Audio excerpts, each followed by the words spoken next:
Saudamos, irmãos, com a graça e a paz do Senhor Jesus, amém? Nossa comunhão com Deus Pai, com Deus Filho, Deus Espírito Santo. Temos a palavra de Deus como único livro, regra, fé e prática, e desfrutamos da comunhão dos santos. Os visitantes, sejam muito bem-vindos ao nosso meio. Uma alegria recebê-los aqui. Essa é a casa de Deus, também é a sua casa. Você vai receber uma lembrança ao final do culto. Os nossos diáconos vão providenciar para você.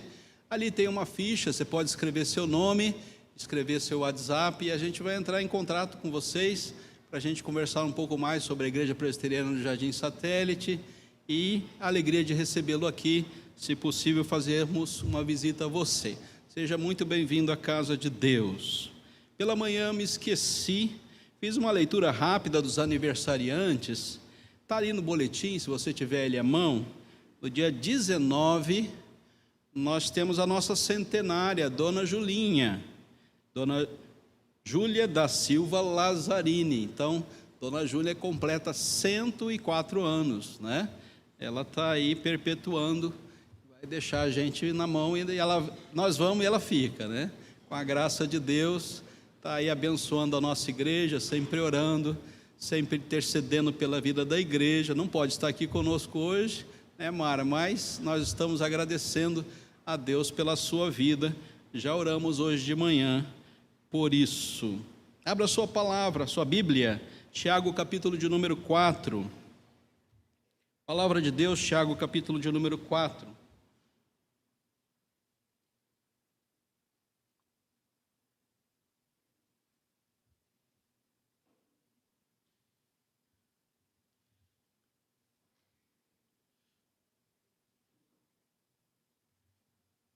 Tiago, capítulo de número 4, eu leio apenas o verso de número 8.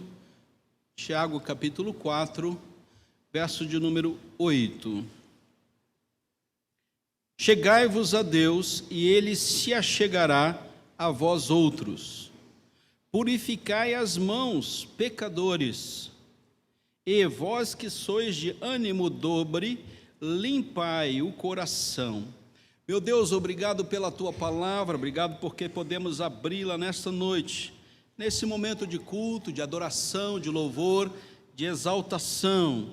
Te agradecemos, Senhor, porque o Senhor nos uniu para prestarmos esse culto. Louvamos, adoramos, cantamos louvores a Ti, oramos, buscamos a Tua presença em confissão, em arrependimento, em consagração, e agora pedimos, Senhor, a edificação da Tua igreja.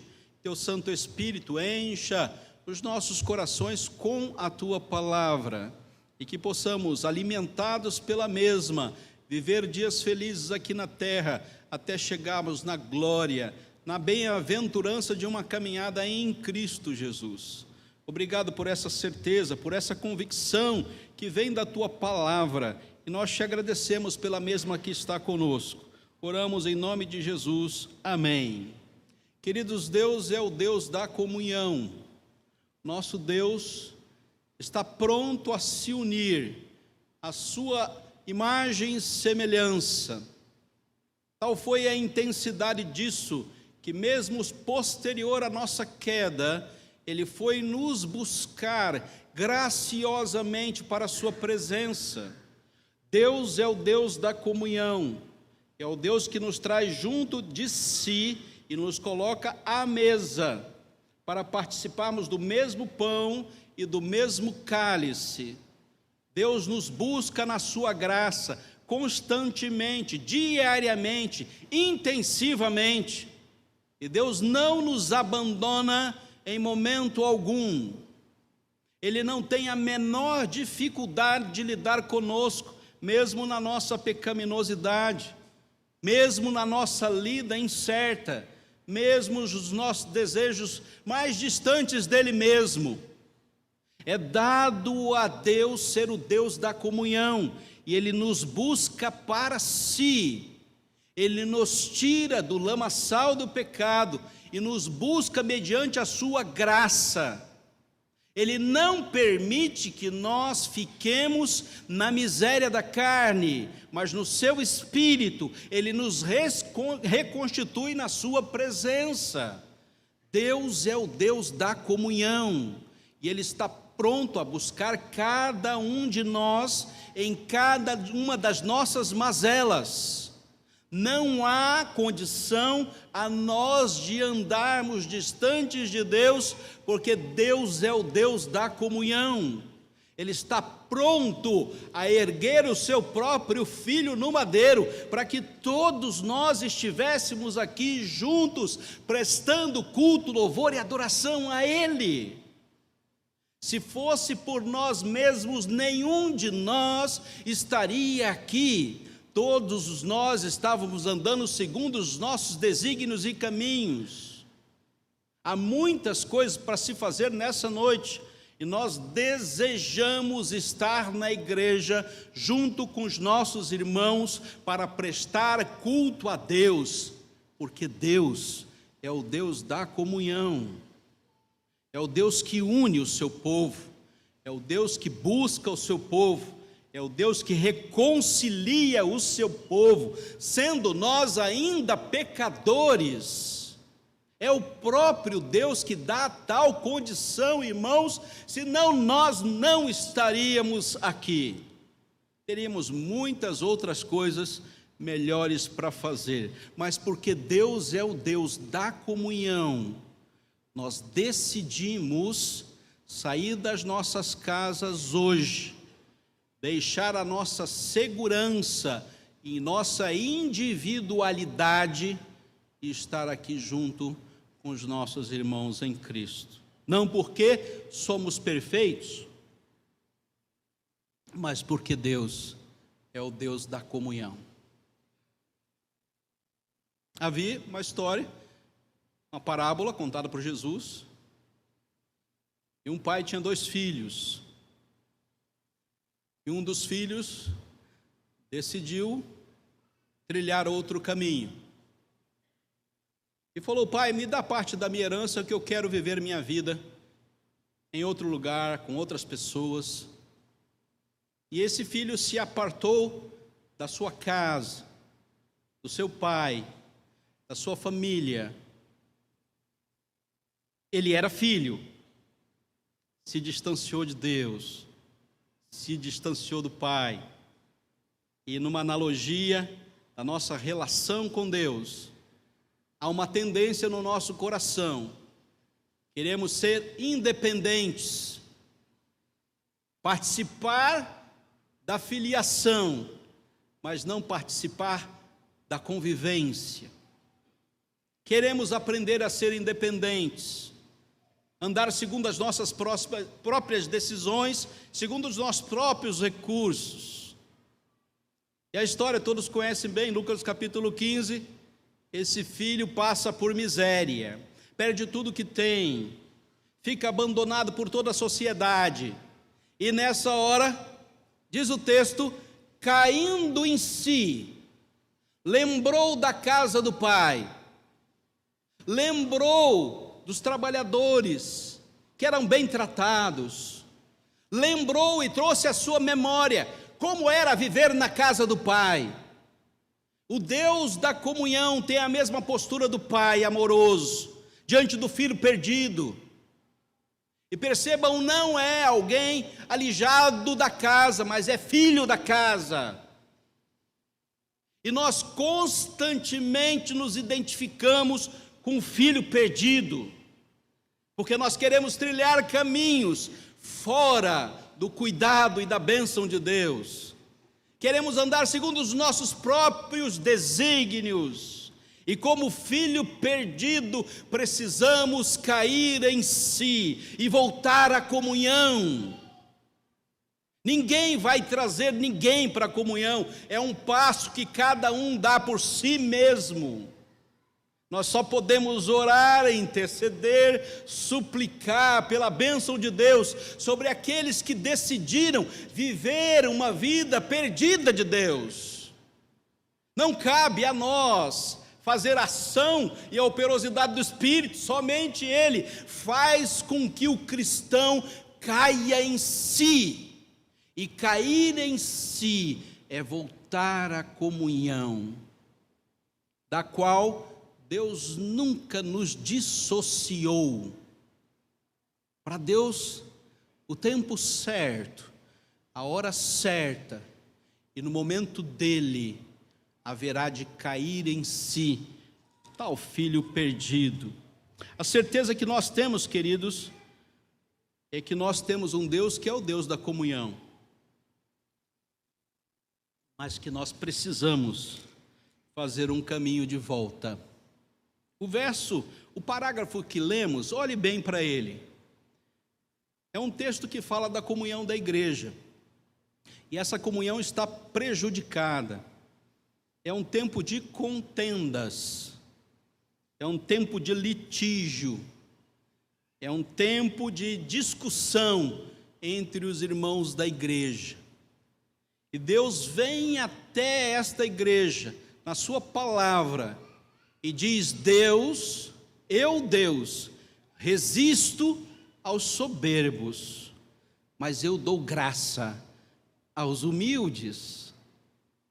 E a única possibilidade que nós temos de expressar essa comunhão mediante os nossos próprios atos e as nossas próprias decisões é quando eu aprendo a viver a vida em Cristo Jesus em humildade, porque uma gota de soberba e uma gota de orgulho nos afastará definitivamente de Deus no tempo terreno.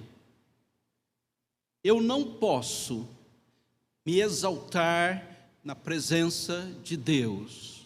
Eu não faço justiça. Eu não opero a vontade divina. E ele deixa bem claro isso para a igreja.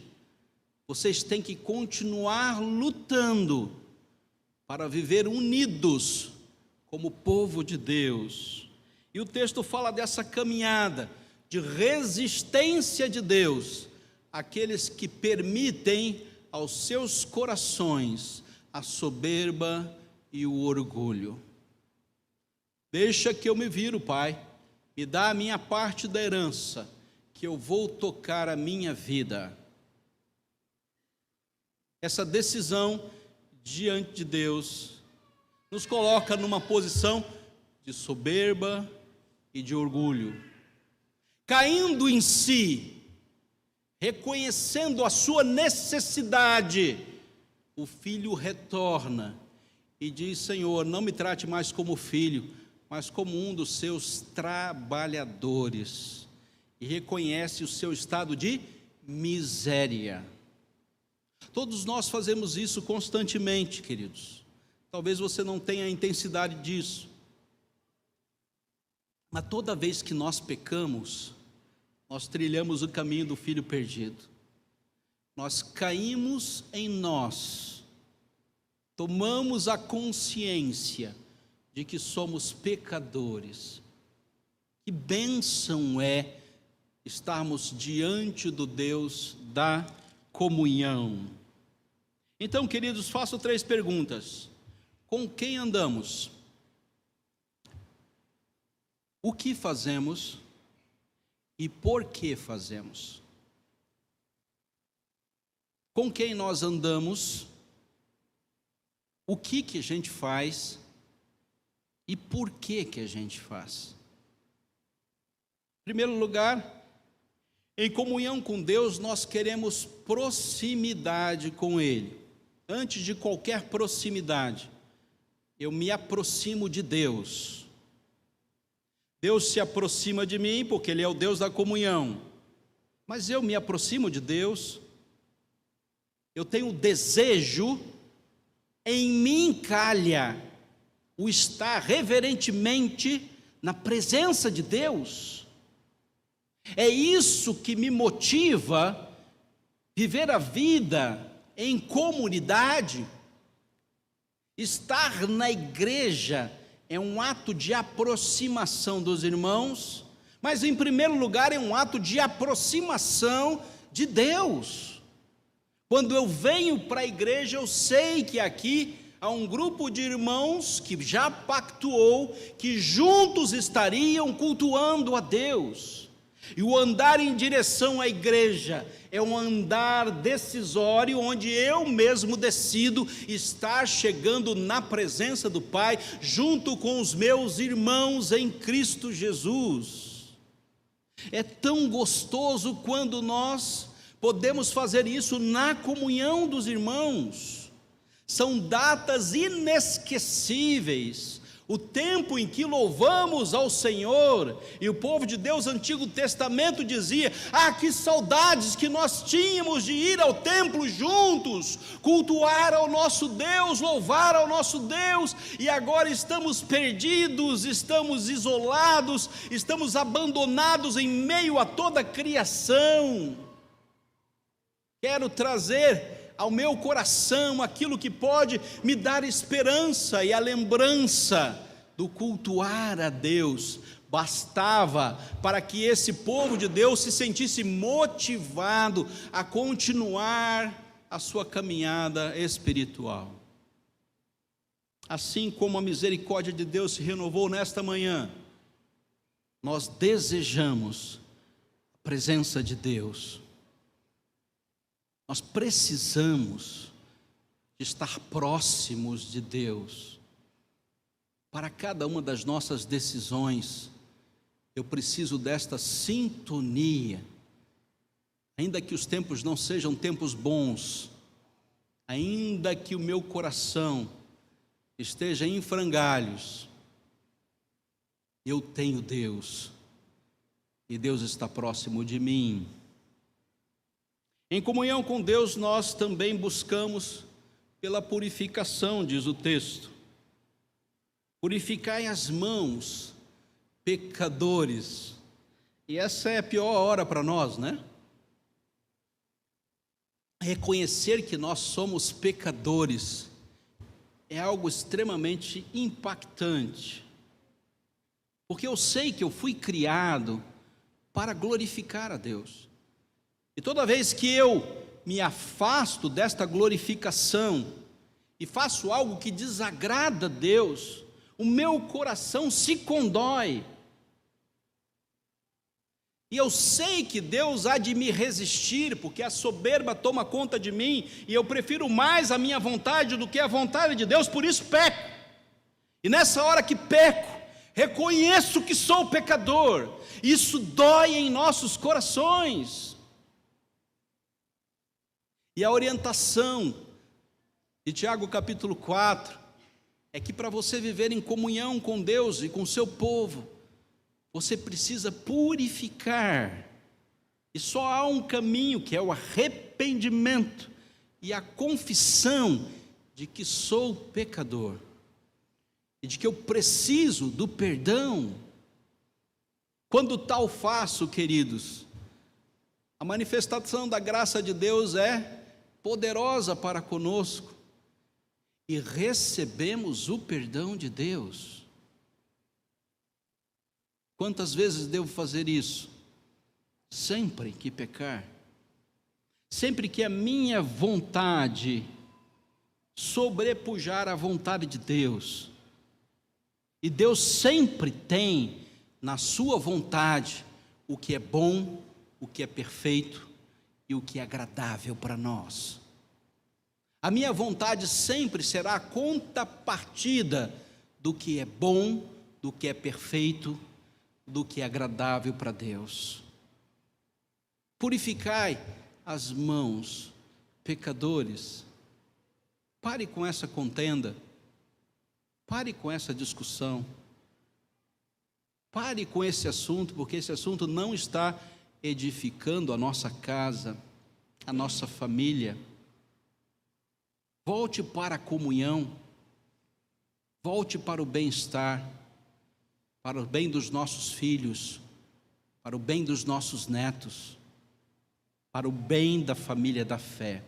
Em terceiro lugar, em comunhão com Deus, também pelo caráter cristão, diz o texto: